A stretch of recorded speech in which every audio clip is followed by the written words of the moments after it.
The founding pastor of Gateway Church, Robert Morris, resigned after a woman accused him of sexually assaulting her beginning when she was just 12 years old.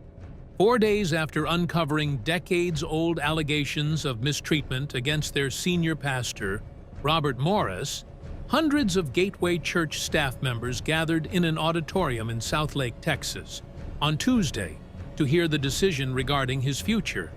Says the abuse lasted from 1982 to 1987. The woman's allegations surfaced over the weekend. She says Morris abused her while he and his wife were guests in her family's home in Oklahoma. Morris has said he was involved in an inappropriate behavior in his 20s with what he called, quote, was a young lady. Some staff members took their seats with solemn expressions, while others wore visible anger on their faces. Among them, one attendee discreetly retrieved her cell phone and began recording the proceedings. Later, she provided the audio to NBC News and recounted the meeting in an interview. A second attendee corroborated her account and verified the recording's authenticity. Kenneth W. Fambro II, a real estate executive and member of Gateway's Board of Elders, fought back tears as he shared the announcement everyone had been dreading. Morris, a towering figure among the nation's evangelical leaders, was stepping down from the church he had founded 24 years ago. Fambro said of accepting Morris's resignation, "This has been one of the most difficult decisions in my life." A recording of Fambro's remarks lays bare the profound internal struggle among Gateway Church leaders as they grapple with the shocking truth. Their founding pastor, the architect behind one of America's largest megachurches, and a member of former President Donald Trump's Spiritual Advisory Board, had admitted to inappropriate behavior with a child. Addressing the congregation on Tuesday, Fambro acknowledged that he and other church officials had been aware for years of Morris's confession to misconduct during his youth. Morris had shared the story repeatedly, both from the pulpit and in personal conversations, to the point where, as Fambro noted in the recording, you can get kind of numb to hearing it. Pastor Robert did a phenomenal job of being open and transparent about his transgressions and his past, his moral failures, Fambro said, speaking on behalf of the Elders Board, which is charged with governing the church. He added, "What we did not know was that she was 12 years old." Cindy Clemishire, who alleged that Morris had mistreated her during her childhood, rejected claims of his transparency. In a statement to NBC News, she expressed her dismay over the hesitation among Gateway elders to promptly remove him from his leadership role. What is so difficult about accepting the resignation from a man who repeatedly mistreated a little girl for almost 5 years and then lied about it? Clemishire said, after having reviewed a transcript of the recording provided by NBC News. She added, "Why wasn't he terminated?" Clemishire and her attorney, Boz Chivijian, assert that she approached Morris and church leaders with her allegations in both 2005 and 2007. They argue that Gateway's Board of Elders had ample opportunity to scrutinize Morris's account of the events, but failed to do so. According to Gateway's website, Fambro started attending the church in 2006 and was appointed as an elder in 2014. Morris did not reply to messages seeking comment and has not been charged with any crimes. The Wartburg Watch, a website dedicated to uncovering mistreatment in churches, made the accusations public in a post on Friday. In the post and a follow-up interview with NBC News, 54-year-old Clemishire detailed how Morris had mistreated her for years, starting on Christmas night in 1982 when she was just 12 years old. In response, Morris and Gateway's elders first acknowledged in statements on Friday and Saturday that Morris had multiple encounters with a young lady when he was in his 20s, and that he had confessed his fault and repented. Since the resolution of this 35-year-old matter, there have been no other moral failures, the elders said in a message to employees Friday. However, the statement itself was seen as a moral failing by some Gateway employees and parishioners. Why had church authorities used euphemisms to characterize the 12-year-old's alleged mistreatment? Fambro avoided addressing that question during his remarks on Tuesday, and neither he nor the other church elders responded to requests for comment. Gateway's spokesperson also remained silent. The individual who recorded Tuesday's staff meeting stated she shared it with a reporter, claiming the Board of Elders is gaslighting employees regarding its initial defense of Morris and should be replaced. NBC News is withholding her name due to her concerns about potential retaliation. At the meeting, Fambro stood in defense of the Board of Elders, asserting that they had faced criticism from members who believed the leadership had been slow to address the crisis. He explained that leaders had engaged in multiple hours-long deliberations on Monday and Tuesday, adhering to the guidance they had consistently received from their now former senior pastor. If you've been here long enough, you've heard Pastor Robert say, "Before we can move, we need to hear God," Fambro said. Fambro also told employees he and the other elders have great compassion for Clemishire and don't condone what happened to her. "You won't hear us try to explain it away," Fambro said. "But," he added, "that doesn't mean we don't love Pastor Robert, that we're not defending him." He then shared in detail the profound influence Morris had on his life and the lives of tens of thousands of church members. Fambro urged the audience to remain focused on the positive work God had accomplished and would continue to accomplish through Gateway and Morris, despite the disturbing revelations of misconduct. "So yes, there is an anointing on this house. Yes, there is an anointing on Pastor Robert," Fambro said. He added, "But both and, yes? There was some stuff that was done. They both can exist." Fambro requested that the staff pray for Morris's family, particularly his son, James Morris, the associate senior pastor who was set to succeed his father after his planned retirement next year. Fambro explained that Robert Morris remains committed to Gateway, which is why he has made the decision to step down. Fambro said, "Pastor Robert wants to see Gateway Church succeed in the body of Christ. Pastor Robert wanted to resign to not be a distraction." Clemishire said the elders' continued support for Morris makes me sick. "How can a church believe that a man can be anointed by God after mistreating a child and then lying about it for decades?" she said. "This is repulsive." Fambro appeared to realize that his statements might eventually reach a wider audience, despite the elders' request that those there not record Tuesday's gathering. He said he worried someone would take a soundbite, a clip, part of a sentence, and twist its meaning. Fambro concluded by urging the audience to concentrate on their own contributions to the church's success before another church official took the stage to outline the counseling services that would be offered to staff members. Fambro added, "I can dwell on the past. You guys can as well. Or I can choose to say, that's a data point. How can I affect the future? How do we move forward?" Robert Morris recently acknowledged engaging in inappropriate behavior with a 12-year-old girl in the 1980s, leading to his resignation from his role at Gateway Church in Dallas. The allegations first came to light on June 14th through the Wartburg Watch, a blog focused on exposing mistreatment and other problems within the church. The blog featured the testimony of Cindy Clemishire, who accused Morris of mistreating her over the course of several years, starting when she was 12. The church's Board of Elders is now rushing to address Clemishire's account. During this past weekend's church services, they spoke to the congregation and issued a follow-up statement outlining the steps they've taken in response to the fallout. This is what we currently know. Morris, 62, is widely recognized as the founder of Gateway Church, established in 2000.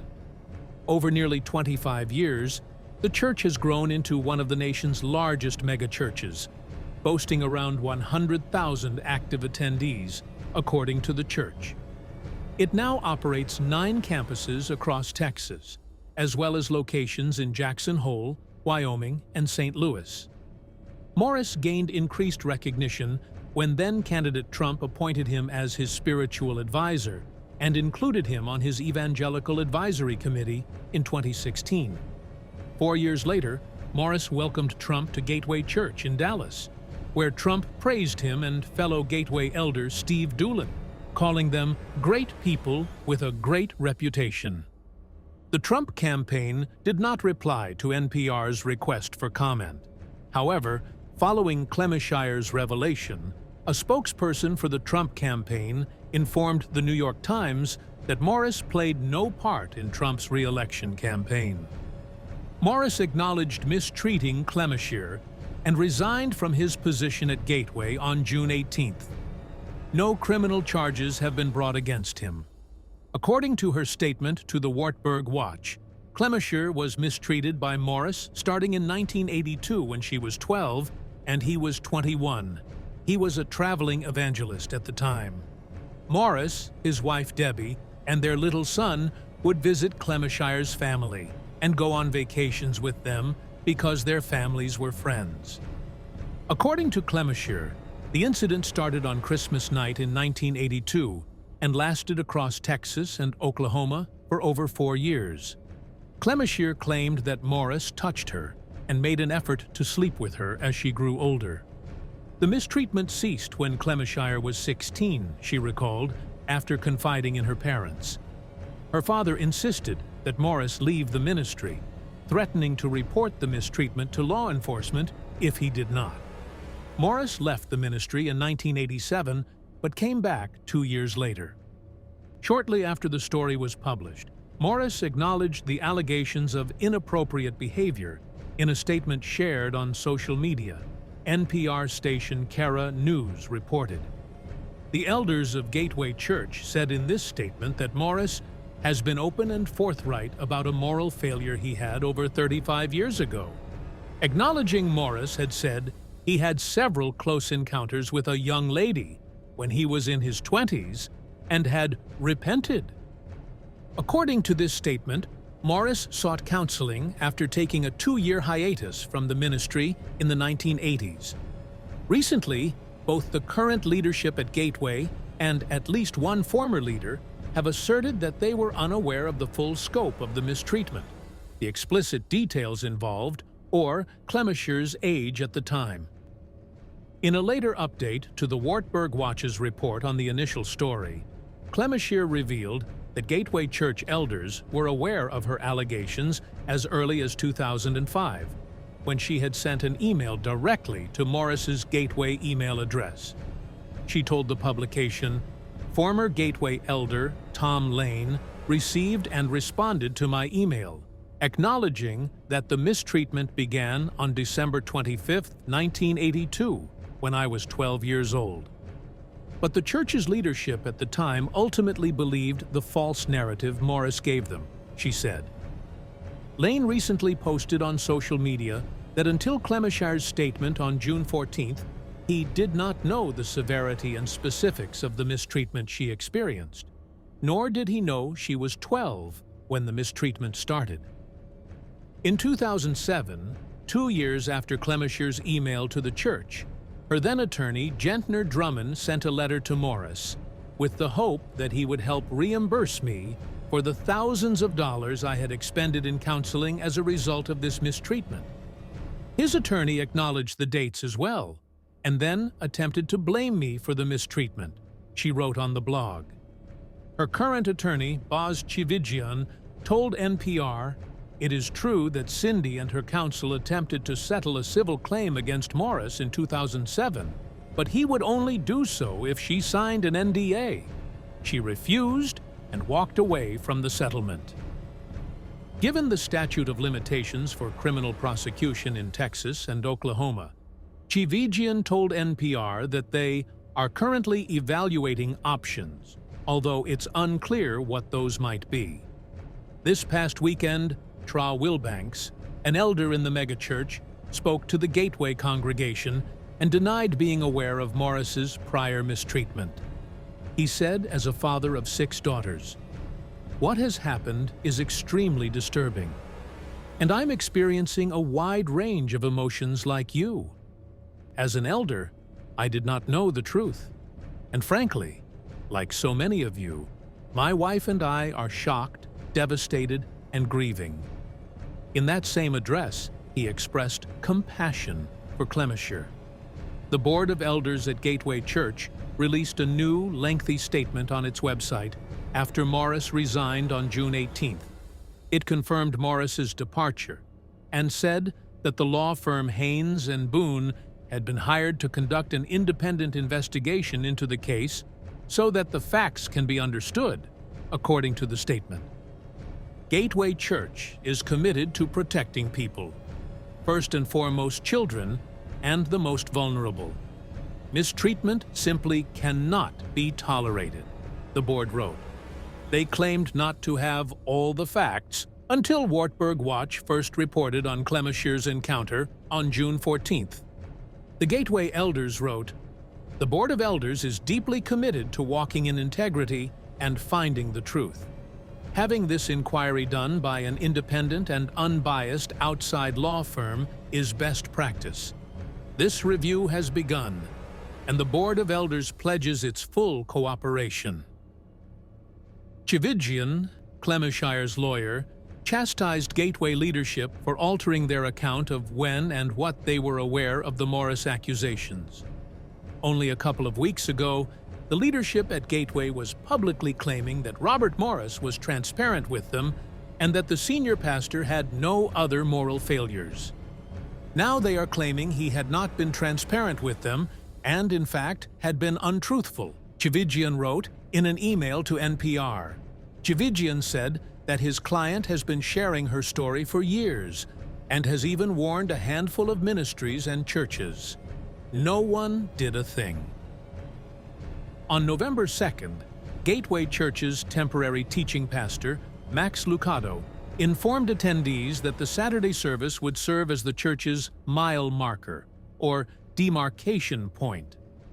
Lucado said during Saturday service, "There are necessary endings. There are necessary beginnings. We're at a time like that.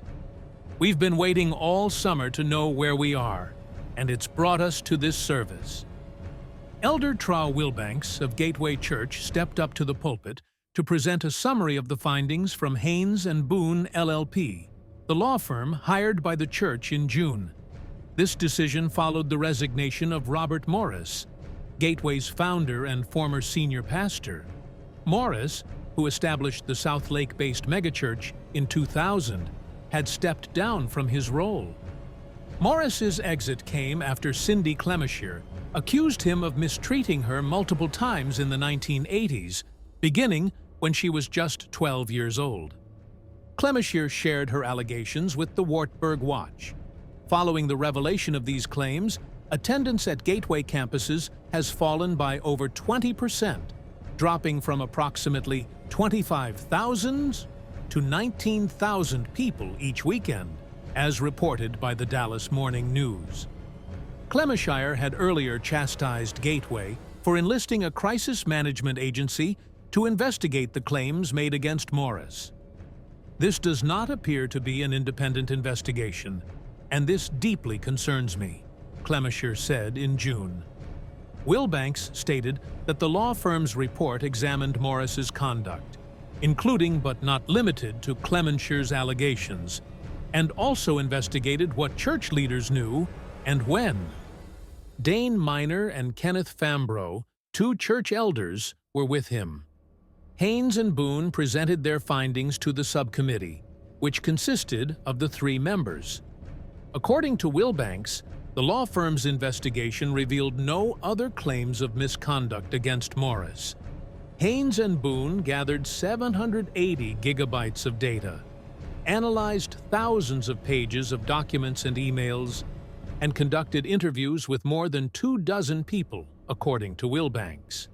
He added that Morris was among the 6 individuals who declined the firm's request for in-person interviews. Wilbanks urged both attendees and viewers of the church's live stream to reach out to the church's elders via email if they had experienced or witnessed any mistreatment involving a current or former Gateway leader. Wilbanks said, "To anyone out there, if you are a victim as a child, please know that you cannot have consented. No child can."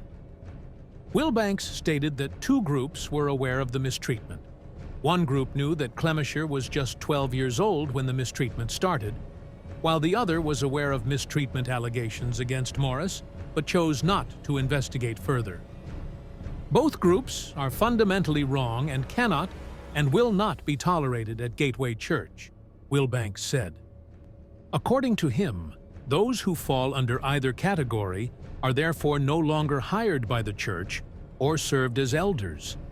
During the investigation, church elders Kevin Grove, Gayland Lawshie, and Steve Doolin were requested to temporarily step down from Gateway's board. All three had served as members of the church's Board of Elders from 2005 to 2007. Between April and October of 2005, Clemisher and Morris exchanged a series of messages in which Clemisher asked Morris for compensation for the trauma she claimed to have suffered from the alleged mistreatment. In July, the church officially severed ties with Doolin, a founding elder. Although Gateway Church's statement did not elaborate on the reasons behind the decision, spokesperson Lawrence Swicegood had earlier informed the Fort Worth Report that Doolin's departure was unrelated to the ongoing investigation. As of 7 p.m. on November 2, Wilbanks, Fambro, and Minor are the only elders listed on Gateway Church's website. Grove, Lawshie, Thomas Miller, and Jeremy Carrasco no longer appear. In recent months, several lawsuits against Gateway Church have emerged. Additionally, the church is refusing financial demands from Morris, according to Wilbanks. Gateway is also the subject of an ongoing criminal investigation, he added. During the service on November 2, Wilbanks did not provide any additional information. In the past decade, two separate families have filed lawsuits against the South Lake-based campus. One lawsuit, filed in 2016, accused the church's daycare center of mistreating a disabled child. The other, filed in 2020, alleged mistreatment during a sleepover. A complaint alleging mistreatment of a youth group member was filed against the church in August. In October, a group of Gateway congregants filed a lawsuit accusing the non-denominational megachurch of financial fraud, claiming that church leaders misled members by falsely assuring them that a portion of their tithes would support foreign missionary work. Congregants said in their lawsuit that they don't know where those tithes went and that this commitment was broken. In a service on October 5th, Wilbanks announced that the church was in the process of joining the Evangelical Council for Financial Accountability. This membership requires churches to have an independent governing body that reviews their annual financial statements, with copies available upon written request. Wilbanks stated that the church plans to collaborate with an accounting firm that will conduct a thorough forensic review to ensure all accounting practices are correctly followed in response to the allegations. Wilbanks stated on November 2nd that Gateway Church has finished audited financial statements for the previous 19 years. So, that's all from today's video. If you enjoyed it, remember to leave a like, subscribe, and ring that bell icon so you never miss our upcoming videos. And don't forget to share your thoughts in the comments section. Thanks.